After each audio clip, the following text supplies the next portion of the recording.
여러분 안녕하십니까. 그루버 교수님의 재정학과 공공정책 챕터 3장 우리 79페이지 보시면은요, 지난 시간에 임의시행에 대해서 약간 정리를 마무리 좀 했었죠. 3절에 보시면은 현실 데이터를 통한 인과성 추정인데 관찰 자료를 활용하는 거에 대해서 한번 살펴볼게요. 자, 관찰 자료를 활용하는 방법. 자, 우선 두 가지를 하나 볼 거예요. 시계열 데이터랑 횡단면 데이터 이렇게 볼 건데요. 자, 첫 번째 줄에 한번 볼게요. 우리가 앞에서 본 것처럼 ERT가 심장 질환에 영향이 있는가? TANF의 보조금을 깎았어요. 그게 노동 공급에 어떤 영향이 있는가? 그때 임의시행이 가장 좋은 방법이다. 랜덤하게 나타내는 편의를 제거하는 것이죠. 자, 근데 이게 거의 완벽한 분석 기법이지만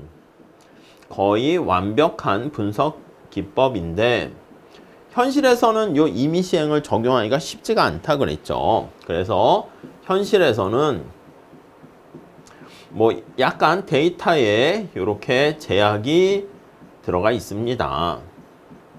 네, 제약 때문에 마음껏 활용할 수 없다고 되어 있습니다. 자, 대개 연구자들의 데이터는 현실에서 이제 관찰되어진, 그러니까 우리가 어떻게 임의적으로 만든 게 아니라 요거 대신 말 그대로 현실에서 관찰된 데이터를 가지고 많이 분석을 할 수밖에 없죠. 네, 이렇게요. 관찰 자료라는 표현을 씁니다. 요 관찰 자료. 자, 옵저베이셔널 데이터를 사용합니다. 신약 실험을 했는데 우리가 구할 수 있는 자료는 약을 복용한 사람, 그러니까 신약 실험을 했을 때, 자, 거기서는 약을 복용하지 않은 사람은 어떤 효과가 있냐, 이래야지 정확한 약의 복용 효과를 구할 수가 있는데, 현실에서는 어떻게 해요? 약을 복용한 사람의 자료만 이렇게 수집을 할 수가 있습니다. 오케이? 네. 자, 그래서 ERT에 대한 맨 처음 결론의 근거만 되었을 뿐일 가능성이 많게 된다는 거죠. 자, 데이터만 임의시행을 완벽하게 수행할 수 없게 되는 것이고요. 관찰 자료에 포함되어 있는, 그래서 관찰 데이터에 포함되어 있는 편의 문제를 제거하려고 노력합니다. 그래서 편의를 제거하려고 시도하게 됩니다. 자, 어떻게 하는가? 그걸 한번 살짝 볼게요. 우선 데이터 중에서 밑에 시계열 분석 한번 볼게요. 시계열 분석. 자, 시계열 분석 데이터는 여러분들 잘 아실 겁니다. 자, 거기 첫 번째 줄에 보시면 타임 시리즈 어널리시스는 관찰 자료를 활용해 가지고 인과적인 영향을 분석하는 보편적인 방법 중에 하나인데요. 타임 시리즈니까 어떻게 해요? 시간이 포함되어 있습니다. 그래서 두 번째 줄, 시간의 흐름에 따라서 자, 거기 나와 있는 어떠한 변수들 간의 상관관계를 나타내는가, 이걸 보는 거예요. TANF 프로그램을 기준으로 보면은 매년 TANF라는 현금 보조를 받습니다. 급여 기록을 확보합니다. 기록을 통해 가지고요. 같은 기간 동안에 가구주들의 노동 공급량의 자료와 요거랑 같은 기간에 노동 공급에 대한 자료를 얻을 수 있겠죠. 시간이 감에 따라 그거를 분석하는 거야. 자, 그래서 시계열 데이터와 관련한 거기 다음 그래프가 나와 있습니다. 자, 여기서 그래프를 한번 살짝 보시면 수평축이 시간 이렇게 있고요. 거기 보니까 월 최대 보장 급여, 그게 녹색깔로 돼 있습니다. 얘가 내려갔다가 올라갔다가 뭐 이런 모양을 보이고 있어요. 요거죠. 요거 보장 급여가 이렇게 됐어. 자, 그런데 거기 빨간 색깔로 표현되어 있는 게 연간 노동 시간이야. 이렇게 해서 이렇게 되면서 나타나는 거 알 수가 있죠. 그래서 이게 노동의 공급 차료 이렇게 보시면 되겠습니다. 자, 이게 그래서 같은 방향인 게 있고 다른 방향인 게 있고 전체적으로 봤을 때는 여기 나와 있는 보장급여가 줄어들수록 노동 공급이 증가하는 모습을 보이는 걸 알 수가 있겠죠. 다시 앞으로 가볼게요. 자, 맨 마지막 단락 봅시다. 가로축은 1975년부터 2019년까지 자료를 가지고 왔고요. 세로축은 4인 가구의 현금 보조금 확정, 그걸 나타냈고요. 기준연도를 잡아야 되니까 2020년 불변가격으로 인플레이션을 조정을 했습니다. 보조급여액은요, 거기 나와 있는 것처럼 75년도에 점차 시간이 감에 따라서 절반 수준으로 감소했습니다. 그래서 전체적인 보조급여가 한 절반 정도로 50% 정도를 이렇게 감소하게 되었고요. 자, 보조급여액의 증가율이 물가 상승률을 감당하지 못했기 때문에 세로축은 거기 보니까 근로시간이 어떻게 되는가 나와 있는데 점차 근로시간은 증가하는 걸 알 수가 있습니다. 그래서 이걸 보니까 근로시간은 증가, 이렇게. 그러니까 보조금액이 감소했다는 것은 이게 뭐냐면 보조금액이 물가가 상승하잖아. 인플레이션이 되잖아. 근데 내가 받는 보조금액이 증가하는데 그 명목 금액이 인플레이션 상승률보다 작게 되면은 실제로 받는, 여기는 인플레이션을 제거한 거니까 실질적으로 봤을 때는 감소한 효과가 된다는 거지. 그러니까 우리가 생각할 게 내가 받는 실질 소득, 실질 보조 금액이 감소하니까 일을 더 해야겠다. 그렇게 볼 수 있다는 것입니다. 자, 그래서 거기 세 번째 줄에 보시면 현금 보조액과 노동시간 간에 요거 보니까 마이너스 관계가 있네. 얘네들 간에는 마이너스 관계 있다. 이렇게 음의 상관관계가 있다. 이렇게 볼 수가 있게 되는 것이죠. 마이너스의 상관관계가 있습니다. 오케이, 여기까지는 체크가 됐고요. 결국 한부모 여성 가구주의 현금 보조액의 감소는 노동공급 증가, 이렇게 볼 수 있다는 것이죠. 근데 우리가 앞에서 살펴본 것처럼 아니 이게 상관관계를 나타내는 거지 반드시 또 인과관계를 나타내는 건 아닐 수도 있다는 것입니다. 자, 그래서 시계열 분석 방법의 문제점 해가지고 몇 가지 체크를 해보도록 하겠습니다. 자, 거기 첫 번째 줄 한번 보시면은요. 보조금 감소에 따라서 노동 공급이 감소한다라는 시계열 데이터의 상관관계는 놀라워요. 그렇지만 이게 상관관계는 설명을 할 수 있겠지만 우리가 지난번에 말씀드린 것처럼 인과관계까지 이렇게 인과성까지 설명하는 것은 이게 맞을 수도 있고 아닐 수도 있고 더 들어가 봐야 된다는 것이죠. 확정 보조액이 하락한 것과 같이 한 변수가 오랜 시간에 걸쳐서 서서히 변화하는 추세를 보일 때 상관관계에는 또 다른 변수의 인과성. 예, 우리가 여기 노동 공급이다 그러면 노동 공급, 우리가 지난번에 살펴본 것처럼 노동 공급에 영향을 미치는 요인들이 많이 있지 않겠습니까? 지금은 TANF라는 이게 현금 보조 금액, 이것도 중요할 수 있는데 기타 다른 요인이 있을 수 있습니다. 이렇게요.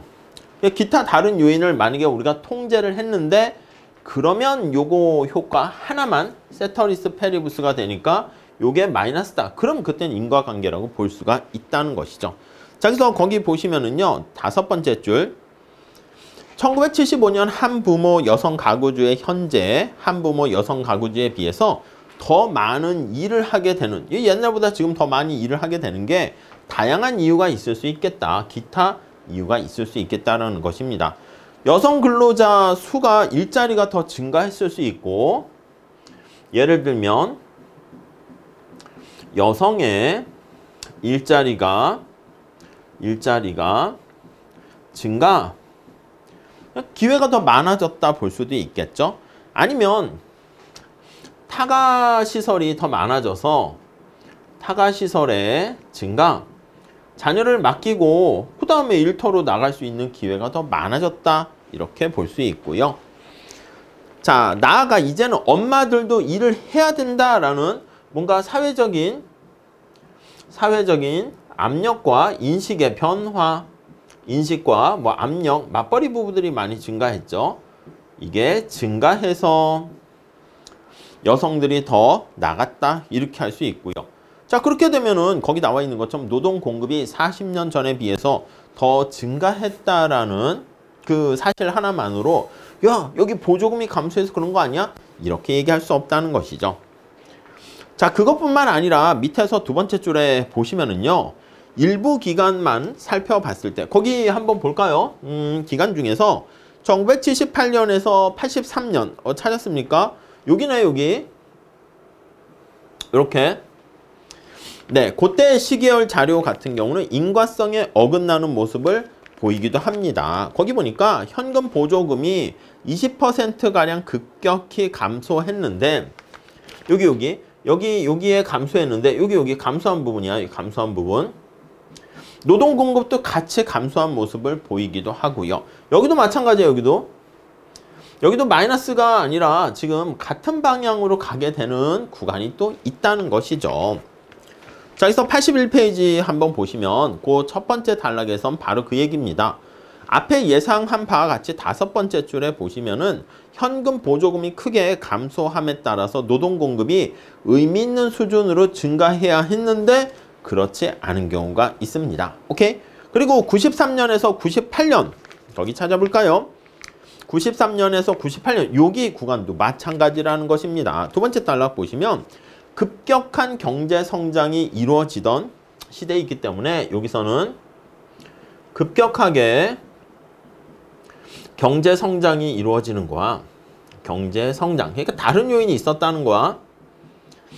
이렇게 급격하게 여성의 일자리가 증가하거나 경제 성장으로 또 타가 시설이 또 많이 생기거나 자, 그래 가지고요. 실업률이 떨어지는 상황이었어. 또 이 기간에는 EITC라는 근로장려세제야.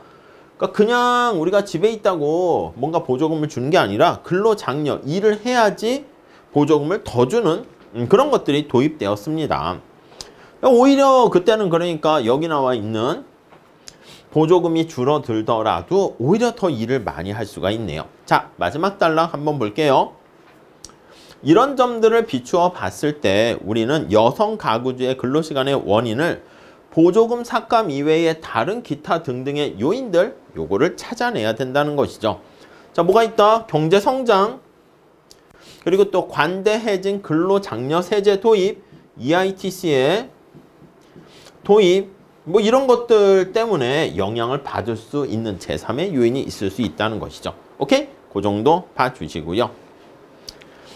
자, 시계열 분석은 오케이 나름대로 의미가 있고 그런데 그런 문제점이 있을 수 있습니다. 그래서 시계열 분석과 관련해서 자, 마지막으로 거기 보니까 어떤 경우에 유용할까? 유용한 경우 네, 한번 체크해 보도록 하겠습니다. 첫 번째 줄 볼게요.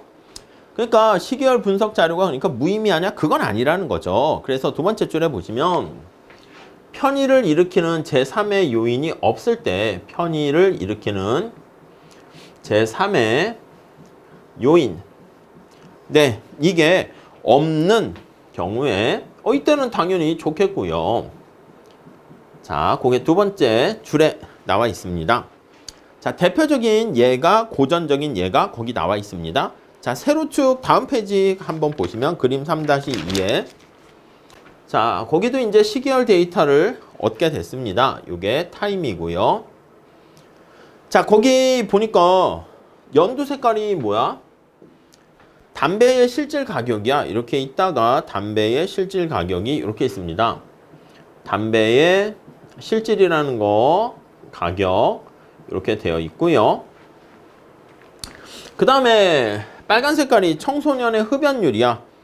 전체적으로 이렇게 봐서 이렇게 떨어지는 거 알 수가 있겠죠. 그래서 청소년의 흡연율, 흡연의 비율 이렇게 있습니다. 자, 이 데이터를 가지고 이제 우리가 간단하게 좀 살펴봅니다. 자, 다시 앞에 가볼게요. 자, 6번째 줄 보시면 그림은 75년부터 2018년까지의 자료를 가지고 분석을 하고 있습니다. 1975년부터 2018년까지의 자료를 가지고 분석을 하고 있는데요. 자, 담배의 실질 가격이 지속적으로 증가하고 있습니다. 얘는 지속적으로 증가하는 형태를 보이고 있는데 흡연율은 지속적으로 감소하는 추세를 보이고 있죠. 뭐 그냥 시각적으로 바로 알아볼 수 있겠고요.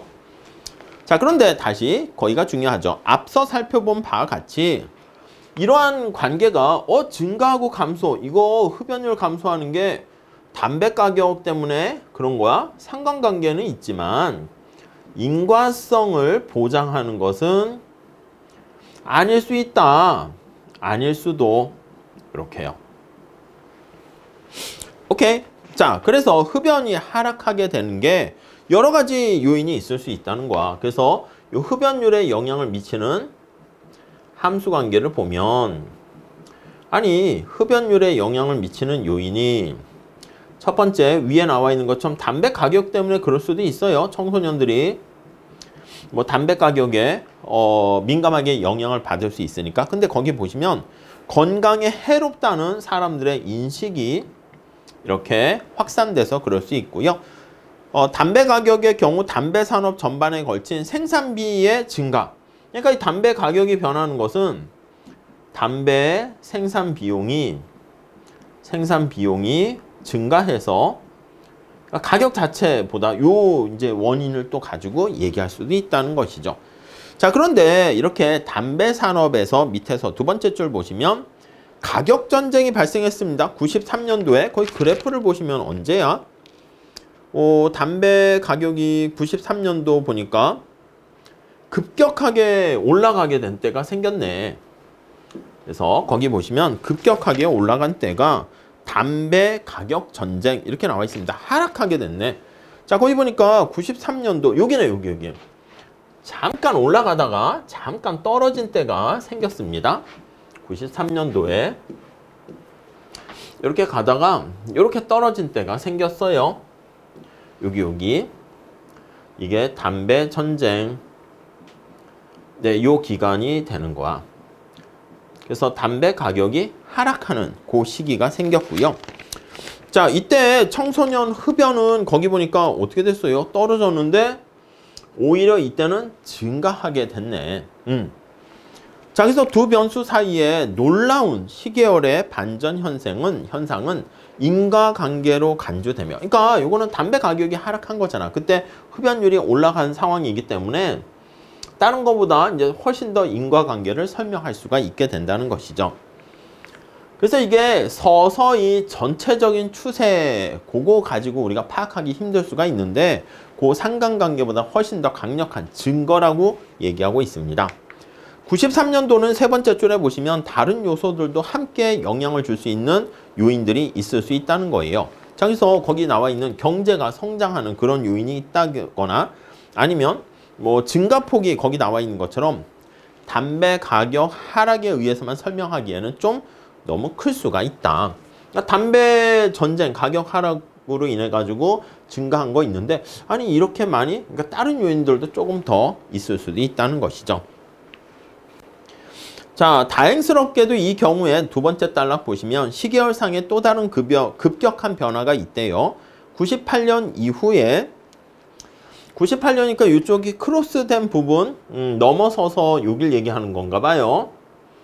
98년 이후에 네, 거기 보니까 담배 산업이 여러 주의 일련의 값비싼 소송에 휘말리면서 이 담배가 이제 소송에 휘말리는 거죠. 담배 소송이 네, 휘말리게 되면서 담배 가격의 급격한 인상이 발생하게 되었고요. 여기 이제 소비자 가격 소송 비용을 소비자에게 전가시켰나 봐요. 소비자에게 비용을 전가시키려는 행동을 하게 되고요. 전가로 가격이 급격하게 인상되었습니다. 이렇게 네, 급격하게 인상되게 되었고요. 근데 바로 그때 청소년 흡연은 다시 감소했대요. 그러니까 인상하게 되니까 청소년의 흡연이 감소하게 됩니다. 드라마틱하게. 그러니까 이러한 상황을 좀 보면 특정한 어떤 이벤트가 발생했잖아.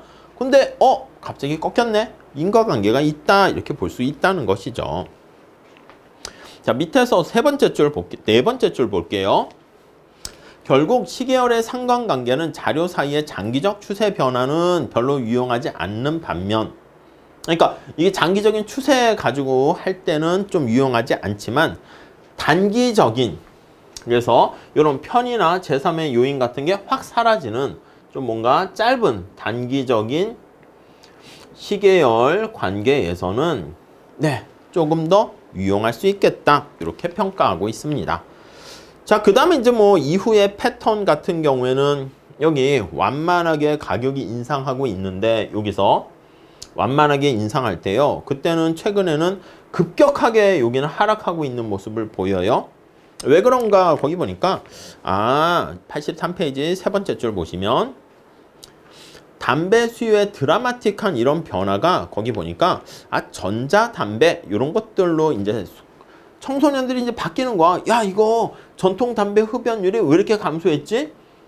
가격에 민감하게 반응한가? 뭐 그럴 수 있겠지. 왜냐면 전자담배 같은 새로운 대체의 담배가 등장해가지고 그렇게 될 수가 있다. 이렇게 보시면 되겠습니다. 자, 우리가 시계열 분석에 대해서 간단하게 살펴봤고요. 그 다음에는 횡단면 자료에 대한 회귀 분석 한번 볼게요. 횡단면 회귀 분석. 자, 앞서 말씀드린 것처럼 횡단면은요, 거기 두 번째 줄 볼게요. 횡단면은 세 번째 줄에 한 시점에서 많은 개인들을 비교한다. 뭐 그렇지. 여러분 쭉 이렇게 시간이 흘러가면 지금 여기가 뭐 2024년이다 그러면 자, 요 시점에서 이렇게 잘라서 보는 겁니다. 잘라서 보면 어떤 사람은 요때 태어나 가지고요, 이렇게 우여곡절을 겪으면서 살다가 여기에 위치하는 그런 사람이 있을 수 있고요. 어떤 사람은 여러분들은 여기 태어나서 이렇게 하면서 지금 요 상황에 위치해 있을 수 있고요. 아니면 여러분보다 제가 나이가 조금 많으니까 이렇게 조금 많은 저가 태어나서 이렇게 살다가 여기 있을 수 있고요. 그러니까 이게 만약에 데이터를 시간이 흘러감에 따라 어떤 한 사람을 이렇게 살펴보게 되면 그게 시계열 자료라고 볼 수가 있고요. 횡단면은 크로스 섹션이잖아요. 이렇게 바게트 빵을 이렇게 횡으로 잘라서 보는 거야. 이렇게요. 그러면 2024년 지금 현재 시점에서 거기 세 번째 줄에 보시면 어떤 한 시점이야. 한 시점에서 많은 개인들, 뭐 그렇지, 다양한 개인들을, 다양한 군상들을, 다양한 개인들에 대한 자료를 우리가 끄집어낼 수가 있습니다. 그래서 이걸 비교할 수가 있어. 잘 사는 사람, 못 사는 사람 등등등 이렇게 볼 수가 있죠. 그래서 이제 경제에선 부자, 가난한 사람 이렇게 얘기할 수 있어요. 자, 두 번째 단락 볼까요? 두 변수 회귀라는 표현을 씁니다. 가장 간단한 형태의 횡단면 분석은 두 변수가 동시에 움직이는 정도를 정량화해서 변수 간의 상관관계를 살펴봅니다.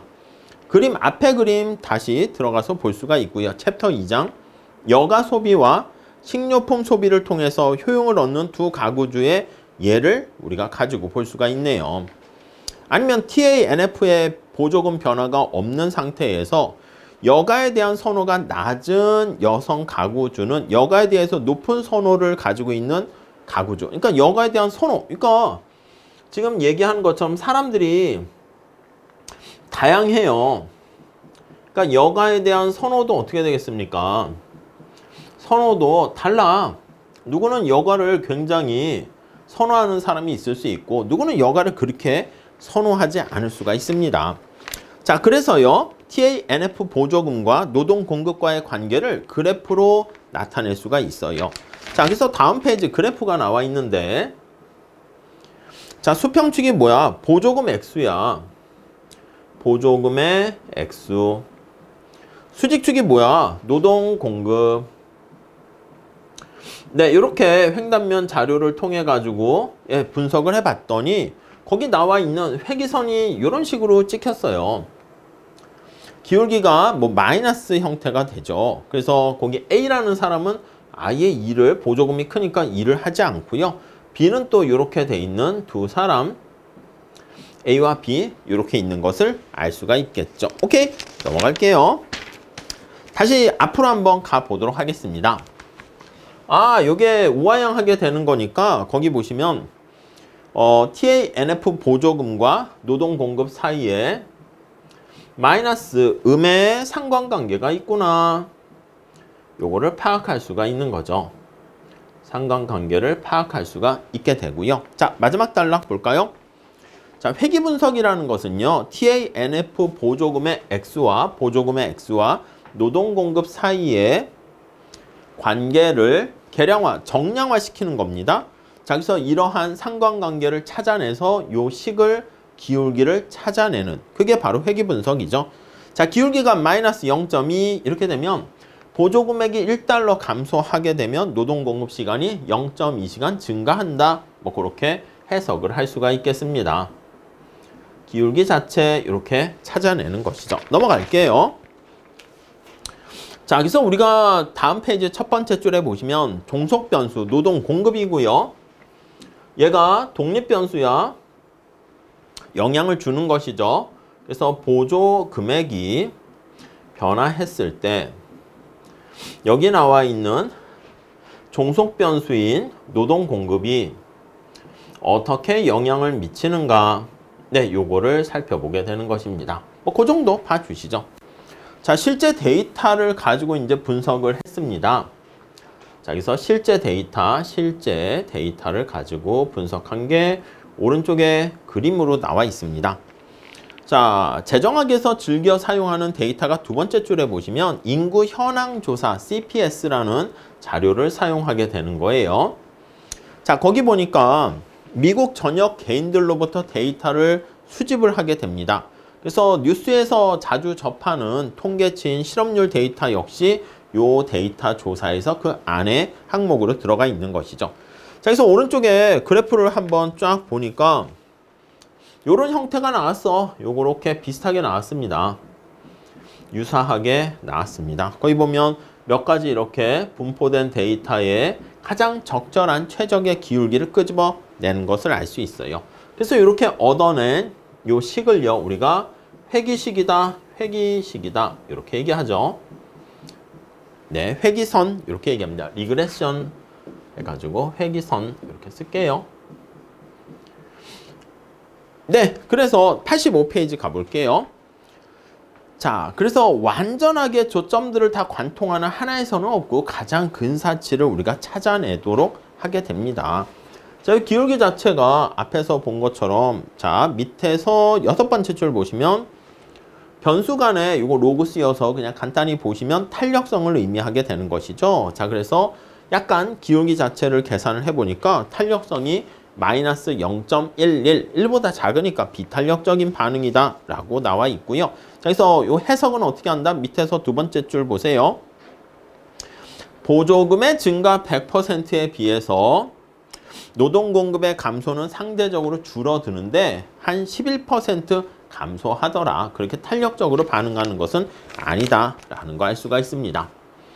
자, 이런 횡단면 데이터 분석을 할 때 발생하는 문제점 몇 가지만 살짝 보도록 할게요. 자, 우선 다음 페이지 한번 봅시다.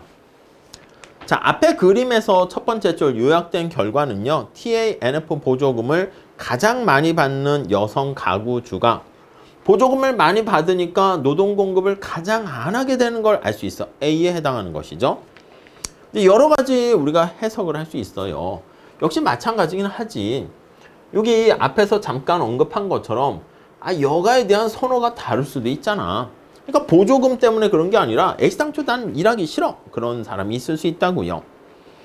자, 그래서 거기 보시면 우선 첫 번째 요 식을 통해서 우리가 해석을 할 때 한 가지 가능한 해석을 보면은 세 번째 줄 볼까요?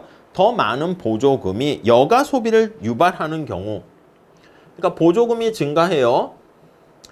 보조금이 증가해.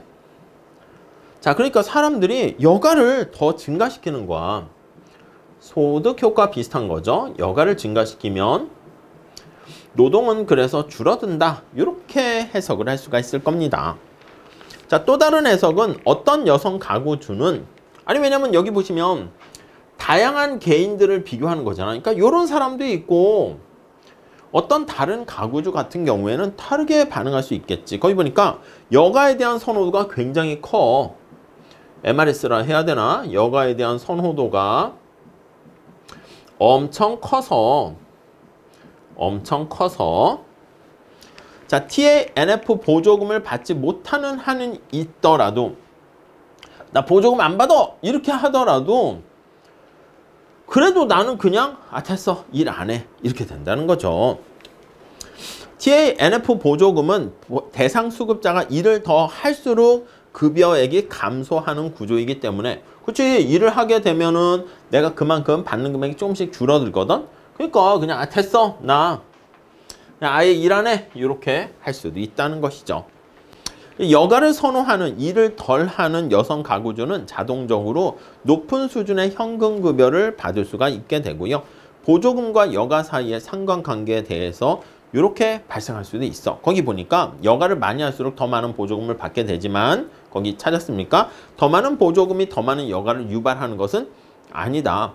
약간 상관관계가 있지만 인과관계가 어느 한쪽으로 가고 다른 쪽이 아닐 수도 있다는 것이죠. 아무튼 정리를 하게 되면 여가에 대한 선호, 이거는 선호가 다르면 편의를 유발할 수 있다. 이렇게 보시면 되겠습니다. 오케이. 네.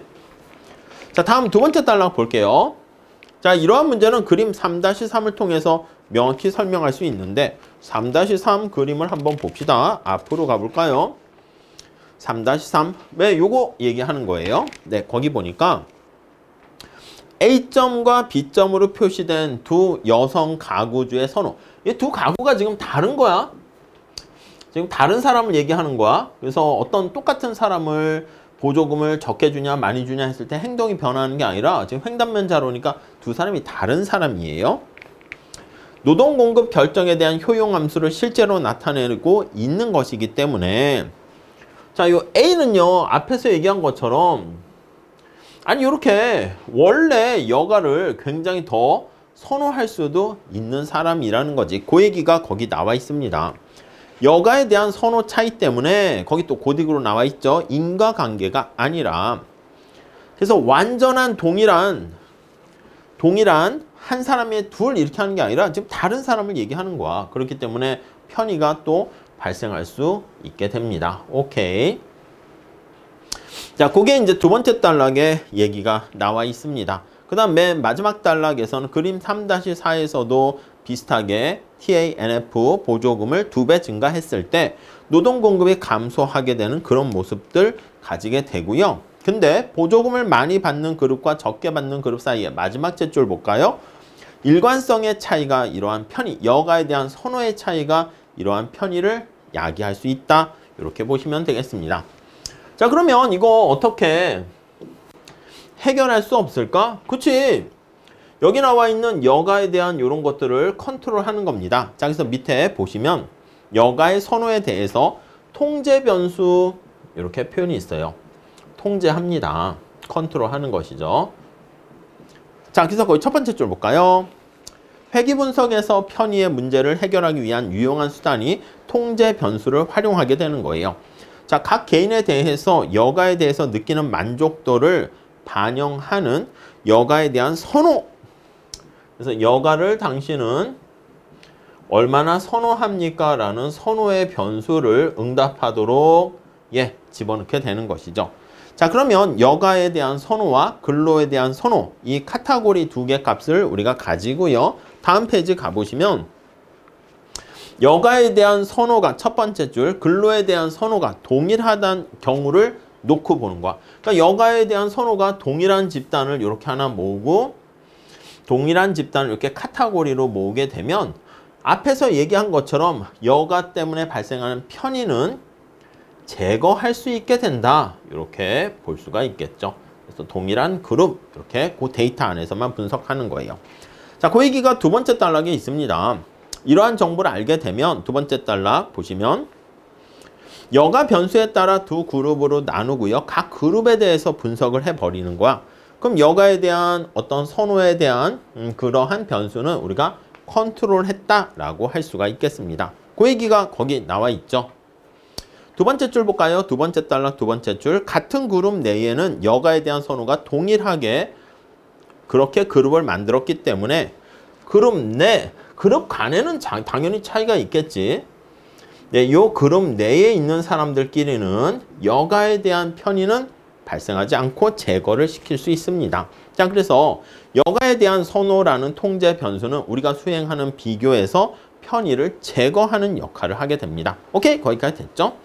자, 그 얘기 밑에 똑같은 얘기 나와 있고요. 그 다음 단락 보시면 통제 변수의 활용은 이론적으로 매우 유용하지만 현실에서 이 통제 변수를 찾기가 쉽지가 않습니다.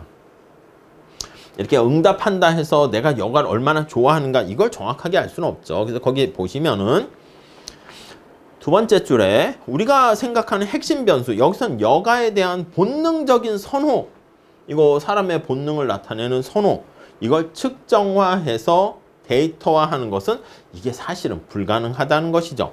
그래서 우리가 요거를 좀 대신 나타낼 수 있는 뭐 대신 도구 변수, 대리할 수 있는 그런 변수를 이용해서요.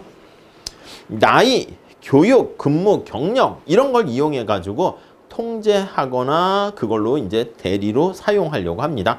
근데 역시 쉽진 않다. 그런 얘기가 나와 있습니다. 자, 그 다음 밑에 즉석 힌트는 여러분 한번 그냥 읽어 보시고요. 자, 아니면 통제 변수 어려우면 준실험 요걸 사용해 가지고 우리가 횡단면 데이터를 좀 편의를 제거하려고 합니다. 자, 우리 다시 첫 번째 줄 봅니다. 거기 보시면 어떤 재정 정책에 대한 효과를 분석하는데 임의 시행이 가장 이론상 좋지만 현실에서 적용하기 어렵다고 그랬죠. 그래서 임의 시행을 대신해서요. 시계열 분석과 횡단면 분석 그걸 대안으로 사용하는데 그게 또 편의가 발생합니다. 임의 시행이 제일 좋은데 그거는 현실에 적용하기 어렵고 대안으로 시계열 데이터나 횡단면 데이터를 사용하는데 편의 문제에서 자유로울 수 없게 되고요. 다음 페이지 가볼까요? 자, 그래서 뭐 통제 변수를 사용해서 편의를 제거하는 것 외에 다른 방법이 없을까? 예, 있다는 거예요. 그게 바로 준실험이라는 거지. 자, 두 번째 단락 볼까요? 자, 지난 20년간 재정학의 실증 연구에서 이러한 편의를 제거해서 정확하게 분석하기 위한 하나의 잠재적인 해결 방안이 준실험, 실험과 비슷하게 한다는 것이죠. 말 그대로 콰시, 퀘자이가 있습니다. 준실험이라는 것은 정책 변화와 같은 경제 환경의 변화가 실제와 거의 유사한 비교 집단과 통제 집단. 그러니까 어떤 정책이 변화가 있었어. 근데 이걸 가지고 정책 변화가 효과가 있나? 요거를 분석하는데 우리가 실험을 할 수 없잖아요. 근데 자연스럽게 실험한 것과 같은 그런 여건이 만들어진 거야. 뭐 사람이 살다 보면 그렇게 될 수 있겠지. 그래서 그때 그 시기의 데이터를 가지고 얘기하는 것이죠. 그래서 거기 보시면 정책 변화가 있었는데 외부적인 어떤 요인이 있었어요. 근데 외부적인 이 요인이 자, 거기 보시면 임의성과 랜덤성과 같은 작용을 하게 된 거예요. 무슨 말인지 모르시겠죠? 그래서 예를 보셔야 돼. 거기 보니까 가상의 사례긴 하지만 한번 봅니다. 자, 서로 인접한 두 지역이 있습니다. 두 지역이 이렇게 있어요. 아칸소주와 루이지애나주가 있어요. 여기가 아칸소주 그리고 여기는 루이지애나 이렇게 있습니다. 자, 인접한 동네입니다. 한부모 여성 가구주에 대한 정보는 충분히 갖추고 있고요. 데이터가 두 지역에 대해서 거기 보니까 2017년 데이터와 그리고 2019년 두 시기의 데이터를 얻을 수가 있었어요. 이렇게. 오케이? 자, 아칸소주는요. 2018년에 보조금을 삭감했대. 루이지애나는 변화가 없고요. 자, 악한 소주는 쫙 이렇게 가다가 여기 충격이 발생했습니다. 얘는 그대로 쭉 계속 가고요. 얘는 쭉 가다가 보조금이 삭감하는 충격이 있었어요. 그리고 표현이 요 충격, 쇼크가 이벤트가 있었어요. 그래서 보조금이 삭감, 네, 이렇게 되는 충격이 발생했죠. 네, 이해되셨죠? 자, 그래서 거기 보니까 이러한 변화가 원칙적으로 우리 분석에서 임의성을 준 거야. 딱 봤더니 둘 다 비슷한 동네인데 여기는 보조금을 삭감했고 얘는 안 했네. 사람들도 비슷하고 여기서 왔다 갔다 거의 하는 것 같고 비슷한 동네입니다. 그냥 같은 집단이라 볼 수 있겠지. 같은 집단인데 누구는 임의적으로 보조금이 삭감됐고 누구는 안 됐고 이렇게 됐습니다. 그래서 약간 이렇게 두 차이의 그 비교 분석해가지고 보조금의 삭감이 노동 공급이나 이런 거에 어떤 영향을 미치는가? 예, 그걸 보게 된답니다. 자, 다음 단락 볼게요. 원론적으로 악한 소주에 거주하는 여성 가구만을 분석해도 정책 변화에 대해서 볼 수 있어. 악한 소주만 놓고 보면 이 전과 후를 비교해 보면 되죠. 근데 앞에서 말씀드린 것처럼 2017년에 살았던 사람과 19년에 살았던 사람들 보조금 삭감 외에 아무런 차이가 없다면 갑자기 이렇게 요 데이터만 보고서도 보조금 삭감이라는 것 때문에 뭔가 노동 공급에 영향 미쳤군 그렇게 볼 수가 있습니다. 자, 그렇게만 되면 사실은 그것도 괜찮은 연구가 돼요. 근데 현실적으로 시계열 자료 분석이 갖고 있는 보편적 문제점을 가지고 있대요. 어떤 게 있나 보시면 2017년부터 19년까지 미국 역사상 최장기 호황이 되었으며 그러니까 이게 보조금 삭감한 것뿐만 아니라 이 상황이 엄청난 경기가 호황이라는 또 충격이 있는 거야. 이해 가시겠죠? 그러니까 이쪽에 있는 사람이 보조금이라는 충격을 받게 되면은 보조금 감소란 충격을 받게 되면 이렇게 변화해서 변화 전과 후 이렇게 볼 수 있는데 사실 알고 보면 이렇게 경기 호황이라는 충격이 하나 또 저 밖에 외부 요인이 있을 수 있다고. 그러니까 노동 공급에 영향을 미쳤을 때 우리가 시계열 자료에서는 지난번에 얘기한 것처럼 보조금 삭감의 충격 외에 또 다른 요인이 있는 거 아니야? 그러니까 이걸 제거해야 된다는 거죠. 근데 이거 어떻게 제거해? 제거할 수가 없죠. 막 섞여 있잖아. 그 방법이 요거 준실험이라는 거야. 자, 보면은요. 거기 다시 보시면 두 번째 단락 한 중간쯤 볼까요? 아니면 다음 단락 봅시다. 마지막 단락 봅시다. 악한 소주 여성 가구주의 노동 공급에 미치는 영향을 살펴보는데 루이지애나 주에 있는 똑같은 대상자들과 이렇게 비교를 합니다. 그럼 여기는 어떻게 돼? 여기는 아니 요거 하나만 놓고 봤을 때는 악한 소주만 했을 땐 보조금 충격과 경기 호황 충격이 있는데 루이지애나에도 보면 2017년과 19년 사이에 요 경기 호황이라는 충격이 양쪽에 다 들어가겠죠. 여기도 들어가고 여기도 들어가고 그러니까 그냥 악한 소주만 데이터를 분석하게 되면 충격이 노란 색깔 보조금 삭감이라는 충격과 이거 두 개가 같이 들어가는데 여기에는 경기 호황이라는 충격 하나만 있네. 그래서 요거를 같이 이렇게 비교해 봐서 차이를 빼는 거야. 오케이? 그러면 요거 빼면 요거와 요거는 상쇄되잖아. 그냥 요 노란 색깔만 남길 수 있겠다 하는 생각을 하는 것이죠. 자, 그래서요. 거기 보시면 밑에서 네 번째 줄 볼게요. 이제 다섯 번째 줄, 여섯 번째 줄 볼게요. 루이지애나 주는 TANF라는 보조금의 삭감을 하지 않았고, 그렇죠?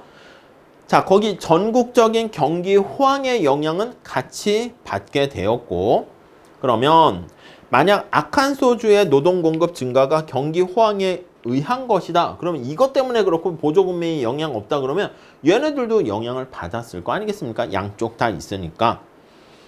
자, 그래서요. 악한 소주의 노동 공급 증가가 만약에 TANF 보조금의 삭감 때문이다 그러면 여기서도 요거 영향 안 받으면 얘도 효과 없고 얘도 당연히 효과 없고 이렇게 나올 수가 있겠죠. 자, 그 중요한 거예요. 거기 보시면 이 분석에 개입된 경기 호황 편의가 전국적이라는 말 체크하시죠. 양쪽 다 영향을 미치는 거야. 전국적인 영향을 미치게 되는 것이죠. 이렇게요. 양쪽 다 충격을 주는 것입니다. 자, 그렇기 때문에 이 경기 호황이라는 충격은 동일한 양상으로 나타나게 됩니다. 자, 그래서 우리 다음 페이지 거기 나와 있는 개념식 한번 볼게요. 자, 악한 소주는 어떻게 됩니까? 보면요. 근로시간이야. 우리 L이라고 할게. 그러면 2019년에 근로시간에서 2017년에 근로시간을 빼요. 오케이? 근데 요거 차이는 거기 보시면 정부의 정책 영향이 있고 그리고 경기에 호황 영향이 있을 거예요. 호황 영향이 있을 거야. 그래서 19년도와 여기 나와 있는 악한 소니까 R라고 쓸게요. 17년도에 노동시간의 변화는 이런 두 가지 충격의 영향으로 분해할 수 있고요. 루이지애나도 마찬가지야. 19년에 루라고 쓸게요. 그냥. 그래서 17년에 루이지애나 요거 노동공급의 차이는 정책은 없어. 경기 호황만 있습니다. 경기 호황. 요거 때문에 차이가 발생하게 되는 겁니다. 오케이? 자, 그래서 우리가 살펴보려고 하는 게 아칸소 지역과 루이지애나의 요 지역의 차이를 이렇게 구하고요. 여기도 차이를 구하고. 그럼 이제 얼마 차이가 나올 거 아니겠습니까? 자, 그래서 거기 밑에 오른쪽에 가짜 예가 있는데 그거 한번 잘 보시면 되겠습니다. 자, 보조금이 아칸소는 차이가 마이너스 1000달러 줄어들었는데 루이지애나는 보조금의 차이가 없었어요. 정책 차이가 마이너스 1000만큼 이렇게 감소가 되었는데 근데 여기는 감소가 없고요. 그래서 이 차이를 이렇게 빼주는 거야. 그래서 위에 나와 있는 거죠. 이렇게 빼주게 되면은 오케이? 자, 그럼 여기에 차이 있잖아. 차이의 차이야. 그러니까 그 같은 집단 내의 연도별 차이랑 아칸소와 루이지애나의 그 차이를 또 빼줘. 그래서 차이의 차이. 네, 이렇게 빼주면 얘와 얘는 지워지잖아. 그럼 요 영향의 크기가 바로 정책 때문에 발생하는 크기다라는 것을 알 수가 있는 거예요. 오케이? 이해 가시겠습니까? 자, 그래서요. 거기 보시면 맨 마지막 제줄에 이러한 방법을 이중 차감 두 번 차이를 빼는 거더라고요. 이중 차감 이렇게 번역을 했어요. 이중 차감 추정치 이렇게 표현을 합니다. difference in difference DD 이렇게요. 자, 위에 다시 볼게요. 첫 번째 줄 루이지애나주 비교 집단이 되겠습니다. 두 시점 간의 근로 변화를 아칸소주 분석 집단의 그 차이 그렇게 빼버리게 되면은 정책적인 차이는 그대로 남는데 경기 호황으로 인한 충격은 제거가 될 수 있습니다. 아니, 그러면 여기 나와 있는 것처럼 결론은 보조금의 정책 차이로 인해서 이렇게 근로시간이 바뀌었군 알 수가 있겠죠.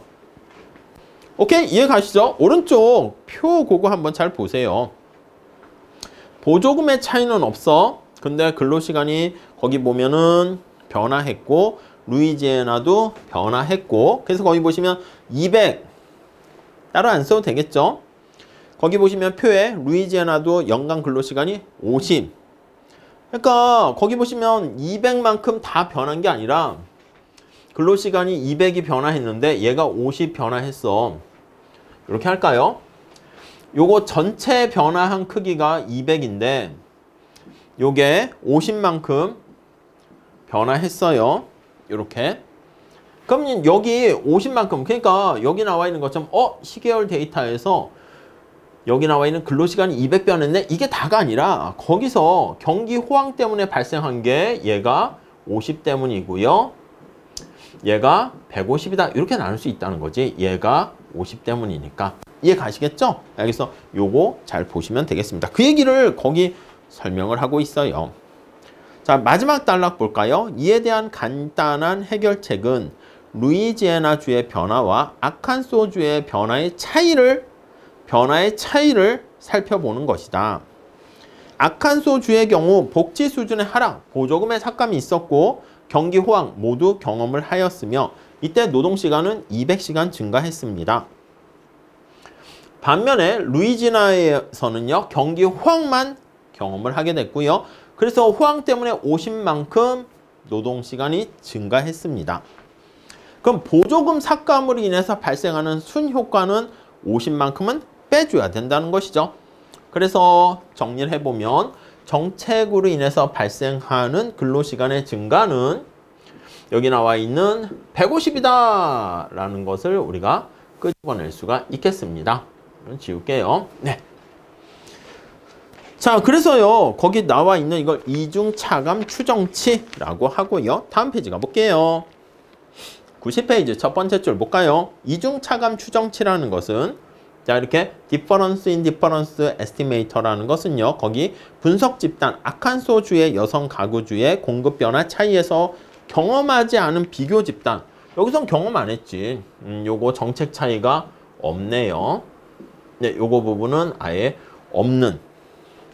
자, 여기서 노동 공급의 변화 차이를 차감해 주기 때문에 그래서 네 번째 줄, 세 번째 줄 노동 공급의 TANF 현금 급여가 영향 미치는 인과관계를 이러한 편의성, 경기 호황이라는 편의를 제거하고 그런 편의를 제거한 추정치다. 이렇게 할 수 있겠습니다. 오케이. 자, 그래서 이런 단점을 시계열 데이터의 단점을 해결해 줄 수 있게 됩니다. 결국 다른 요인을 제거했다라고 보시면 되겠습니다. 자, 다음 세 번째 단락 한번 보시죠. 자, 이러한 맥락에서 횡단면 분석은 앞에서 얘기한 그거야. 100시간 뭐 이렇게 있고 50시간 하면 이 150시간이다. 그걸 설명하고 있으니까 참고로 보시고요. 자, 그리고요. 횡단면 분석에서요. 거기 보시면 세 번째 단락 보시면 횡단면 추정의 결과가 편의를 갖게 되는 이유는요. 일을 적게 하려는 여성들이 있을 수도 있잖아. 애시당초 여가를 되게 선호해 가지고요. 자, 여기서 거기 보시면 두 주에 TANF 보조금이 같았던 2017년에 루이지애나 주에 거기 표를 다시 앞에 보시면 근로시간이 더 거기 보시면 많았습니다. 연간 근로시간이. 그걸 가지고 우리가 얘기할 수가 있다는 것이죠. 그래서 그걸 통해 가지고 우리가 그 차이도 분석해낼 수가 있게 됩니다. 자, 준실험 방법의 문제점 살짝 한번 보시면 요거 많이 사용하는 방법이 되겠죠. 이중차감과 같은 준실험 접근 방법은 편의를 제어할 수 있는 효과적인 방법이긴 하지만 완벽하진 않대요. 예를 들어 보니까 자, 지금 경기 호황을 가지고 얘기했습니다. 경기 호황. 네. 그 영향이 루이지애나주와 아칸소주의 다른 양상으로 나타낸 경우.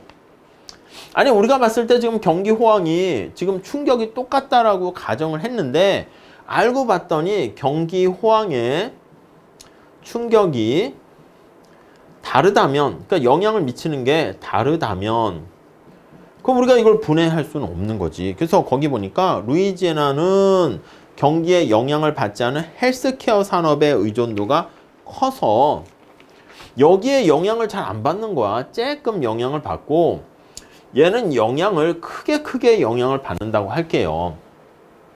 그럼 그걸 갖고 또 분해해서 우리가 나누기는 어렵다는 것이죠. 오케이. 새로운 편의가 또 발생하는 거예요. 그래서 91페이지가 보시면 아칸소에 경기 호황 편의가 있고 여기도 경기 호황 편의가 있는데 알고 봤더니 여기는 경기 호황이 대빵 큰 태풍이 분 거고 얘는 조금 이렇게 분 거야. 그럼 그 차이만큼은 또 편의가 발생하겠죠. 근데 그건 참고로 보세요. 거기 91페이지가 보시면 정책 효과가 들어갔는데 거기 보시면 아칸소의 편의와 루이지애나의 편의 그거를 빼줌으로써 그만큼 편의가 생길 수도 있다는 것입니다. 정리를 다시 하면 여기 쇼크가 충격이 만약에 똑같으면 사실은 깔끔하게 끝날 수 있는데 거기 바로 밑에 있죠. 첫 번째 줄 아칸소의 경기 호황 편의와 루이지애나주의 경기호황 편의는 같지 않을 것이기 때문에 정책 효과를 이렇게 요 차이만큼의 편의가 발생하게 될 수 있다는 것입니다. 나름대로 이렇게 노력을 하게 됐다는 거 해도 뭐 대단한 거긴 합니다. 자, 두 번째 단락 봅시다. 모든 조건이 완벽히 통제되는 진짜 실험과 달리 준실험 연구에서는 분석 집단과 비교 집단에 비교해서 발생하는 모든 편의를 완벽하게 제거한 건 아니야. 그래서 따라서 모든 편의를 완벽하게 제거한 것은 제거는 아닐 수도 있다. 이게 이제 어떻게 보면은 한계가 된다. 이렇게 보시면 되겠습니다. 자, 그래서 준실험 연구에서는요, 인과성 추정치를 얻었다고 주장하기 위해서 두 가지 접근법을 사용한대요. 첫 번째는 직관. 그래서 대안이 직관. 요거를 사용해서 자, 주어진 분석과 비교 집단에서 편의가 거의 제거된 것처럼 보이도록 하는 주장을 하게 되는 게 있고요. 두 번째는 편의가 계속 제거될 때까지 그냥 계속 하는 거야, 계속. 이렇게. 거기 보시면 편의가 제거되었다는 확신이 들 때까지 지속적으로 대안이나 추가적인 비교 집단을 계속 활용을 하는 방법인데 이건 뭐 뒷부분에서 살짝 본다라고 보시면 되겠습니다. 자, 그 다음에 이제 구조적 모형화 한번 살펴볼게요. 구조적 모형화. 자, 그냥 개념만 살짝 한번 봐주시면 될 것 같습니다. 자, 첫 번째 줄에 보시면 앞에서 설명한 게 임의 실험이 있었고 임의 시행이 있었고 준실험 접근법이 있었습니다. 거기 상관관계에서 인과성을 도출해야 되는데 이게 쉽지 않다는 걸 살펴봤고요. 여러 가지 한계가 또 있었습니다. 자, 첫째, 이 방법들은 세 번째 줄 볼까요? 특정 정책의 인과관계에 대한 추정치만 제공해 준다. 그러니까 앞에 연구 결과에서는 앞에 방법에서는 뭐 다음과 같은 또 약간 아쉬움이 있을 수 있어요. 특정이라는 말을 했네. 특정, 요 표현을 썼어요. 특정 정책의 효과만 나타낼 수가 있네요. 이거 무슨 얘기야? 한번 보시면 아니 거기 얘가 잘 나와 있습니다. 캘리포니아 실험에서요. 자, 보조금을 15% 삭감했어. 캘리에서 보조금을 15% 삭감을 했습니다. 15%를 이렇게 삭감했어. 자, 고용률이 4.5% 증가했습니다. 고용률이 4.5% 증가 이렇게 했습니다. 그건 요것만 알 수 있다고, 요것만. 그래서 거기 보시면은 아니 보조금이 15%가 아니라 30% 삭감되면 어떻게 됩니까? 알 수가 없는 거야. 자, 그래서 여기 나와 있는 것처럼 요 케이스만 알 수가 있고 이거 이외에 만약 보조금이 30% 만약에 삭감된다면 삭감 시 이거는 알 수 없는 거지. 이거는 알 수 없음. 그 특정한 그거만 알 수가 있다는 거예요. 알 수 없어. 이렇게요. 다음 두 번째 볼까요? 자, 특정 정책의 결과를 우리가 알았다 해서 다른 정책까지 거기에 대입해서 유추할 수는 없다는 것입니다. 일반화시키기는 어렵다는 것이죠. 다음 두 번째, 실증 분석적 접근 방법은요, 정책 개입이 있을 때 어떻게 될지에 대해서는 알려줄 수 있어. 이거 보조금 이렇게 하면 이렇게 되겠네. 그건 알 수 있는데 Y에 대한 그거 설명은 못합니다. 왜에 대한 설명이 없어. 이렇게요. 이게 이제 또 문제점이죠. 거기 볼까요? 소득이 6천에서 $10,000 사이의 가구에 TANF 보조금이 삭감되었을 때 반응을 보는데요. 밑에서 네 번째 줄. 두 가지 효과가 있는 거야. 그래서 예를 들면 보조금을 삭감했어요. 보조금을 삭감을 했는데 자, 그랬을 때 거기 보시면은 두 가지. 일을 얼마나 할 것인가. 여기에 영향 미치는 게 아니 이렇게 해서 증가했어. 왜 이렇게 증가했어? 그 효과. 이 안에는 우리 미시경쟁에서 그리고 앞에서 봤었던 소득 효과가 있고요. 요것만 있는 게 아니라 상대 가격의 변화로 인한 대체 효과가 있을 수 있는데 왜? 이 설명은 못하는 거야. 소득 효과, 대체 효과, 예, 그런 것들. 대체 효과는 여가의 상대 가격이 변하는 거잖아요. 다음 페이지 가볼게요. 자, 그래서 두 번째 줄에 보시면 요게 이제 총 효과가 되는 거지. 그래서 총 효과가 어떻게 되니 그건 알 수가 있는데 그 안에 영향을 미치는 소득 효과랑 대체 효과를 우리가 분해해서 보여주지는 못합니다. 자, 그래서요, 거기 두 번째 단락 볼까요? 이후에 자세히 공부할 것이지만 종종 노동 공급 반응의 구조적 추정. 이 구조적 추정이라는 게 바로 이거예요. 그 안에 왜 요거까지 다 보겠다는 거야. 그 구조를 파악해서요, 요 안에 영향을 미치는 것을 추정하겠다. 이렇게 보시면 돼요. 자, 그래서 구조적 추정에 대해서도 관심을 갖게 되고 구조적 추정치란 개인의 선택에서 대체 효과랑 소득 효과를 유발하는 효용 함수 특성에 대한 추정치를 나타냅니다. 근데 우리가 얘기했던 앞에 임의시험이나 임의시행이나 준실험에서는 요거요, 결과만 그냥 이렇게 축약해서 나타내는 거야. 보조금에 삭감을 했다. 그러면 중간에 요 내막은 관심 없이 총 효과만 나타내서 축약적으로 reduced 됐다는 표현을 씁니다. 그래서 축약형, 추정 이런 식으로 표현을 하게 돼요. 요 중간에 과정 필요 없어. 그냥 인풋 넣었더니 이게 어떻게 됐어? 그런 전반적인 효과만 알려준다. 그러니까 총체적인 총효과죠. 전반적인 효과만 이렇게 알려준다. 이렇게 보시면 되겠습니다. 자, 여기서 축약형 추정 굵은 고딕체 바로 밑에 보면 임의시행과 준실험의 이러한 두 번째 단점은 앞에 본 첫 번째 단점과도 관계가 있죠.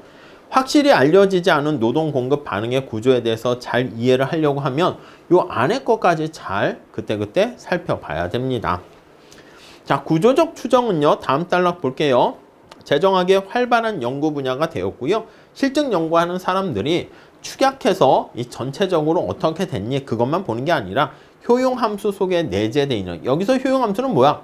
여가에 대한 선호 이런 거, 이런 것까지 본다는 거지. 여가에 대한 선호가 효용함수 아니겠습니까? 그 선호를 감안을 해가지고요, 분석을 하려고 한다. 이렇게 보시면 되겠습니다. 다음 단락 볼게요. 자, 구조적 모형은 실험이나 준실험 분석을 더 유용하게 활용할 수 있는 보완적 기능을 제공하게 되고요. 근데 구조적 모형은 주어진 정보로부터 더 많은 것을 얻어내야 제 기능을 할 수가 있게 됩니다. 동일한 양의 정보에 의존해야 하는 경우에 축약형에 비해서 추정의 어려움도 있고요. 그러니까 당연히 복잡하겠죠. 자, 마지막 단락 볼까요? 이러한 맥락에서요, 살펴보면 생각하기 쉽고 이해하기도 쉬운 축약형 추정법의 특징은 오히려 장점이 될 수도 있어. 이 안을 들여다보긴 어렵기 때문에 그렇다라고 보시면 돼요. 그런데 우리 재정학에서는 그 안에 있는 효용함수 선호, 여가에 대한 선호까지 보는 게 좋기 때문에 나름 장점이 있어서 재정학에서는 그거를 많이 활용하려고 한다라고 보시면 되겠습니다. 자, 그 다음 이제 결론인데, 결론은 앞에 거 얘기한 거 여러 가지 정책적인 충격에 대해서 인과성을 파악하는 게 우리의 관심사가 된다라는 거. 임의시행이 가장 바람직하지만 현실에 적용할 때는 어려운 점이 있고요. 그래서 편의가 발생하는데 시계열 분석, 횡단면 분석, 또 준실험 분석 같은 대안적인 방법에 대해서도 살펴봤습니다. 자, 우리 다음 페이지 가보시면 연습 문제가 있네. 연습 문제 중에서 괜찮은 문제 제가 거기 게시판에다가 공지사항에 올릴게요. 혹시 요 문제에 대해서 발표하겠습니다 하는 사람 지원자 있으면 댓글로 달아주세요. 댓글로 달아주시게 되면은 그럼 제가 그 순서, 먼저 지원한 사람 순서대로 이렇게 발표할 수 있는 기회를 드리도록 하겠습니다. 자, 이렇게 하시고요. 다음에 챕터 4장 정부의 재정 적자 관련된 얘기가 있는데 그거는 잠깐 점프를 해서요. 우리 저 뒤로 넘어가도록 하겠습니다. 우선 이 정도만 보시면 될 것 같습니다. 아시겠죠? 자, 다음 시간에 다시 또 공부하도록 하겠습니다. 감사합니다.